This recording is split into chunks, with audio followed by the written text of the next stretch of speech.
4 वेळा पाया पडले सगळ्यात तिन्ही पुढाऱ्यांच्या. किती वेळा?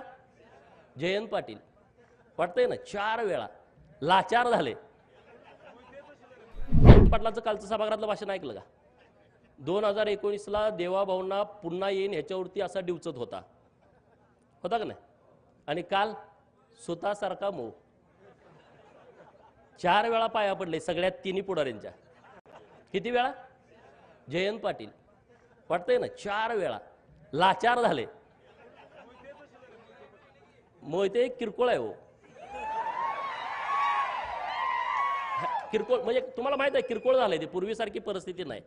त्यामुळे जास्त बोलण्यात काय पॉईंट आहे असं मला वाटत नाही. कारण ह्या लोकांची सवय काय, आमचं पोरगं जरी जन्माला आलं तर ते आमदार झालं पाहिजे. आणि आम्ही किती बी इकडं 20-20 वर्ष काम केलं, यांचं काय ह्यांना लॉटरी लागली म्हणते. अरे लॉटरी? अरे आमच्या अंगावरती अजून पोलिसांनी मारलेले वळ गेले नाही 2007, 8, 9चे. हा, ह्या जयंत पाटलाला मी जेव्हा अडवलं होतं तेव्हा आमच्यावरती लाठीचार्ज झाला होता. ती पोलिसाकडं प्लॅस्टिकचे काटे आहे ना, पोलिसाकडं लय वाईट आहे. ते मारल्यानंतर 1 तासानं कळते कातड गेले, आधी कळत नाही. पुण्यश्लोक अहिल्या देवींची जयंती होती त्या दिवशी आणि अचानक मी तिथं मंत्र्यांना बंदी घातली होती. टेंबूचं पाणी जोपर्यंत देत नाही तोपर्यंत मंत्र्यांनी यायचं नाही. जयंतरावला जरा कंड होता. अचानक हेलिकॉप्टर उतरवलं. मी तासगावात गेलो होतो, मला कळाला आलाय, लगेच गाडी वळवली. 5-50 पोरावरती अडवून टाकला.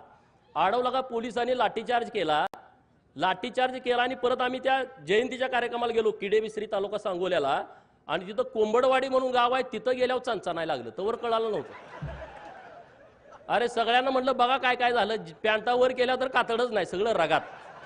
अरे आम्ही संघर्ष केलेले लोक आहोत, आम्ही संघर्ष करून इथं आलोय, आम्हाला काही लॉटरी लागलेली नाही. आमच्या घरात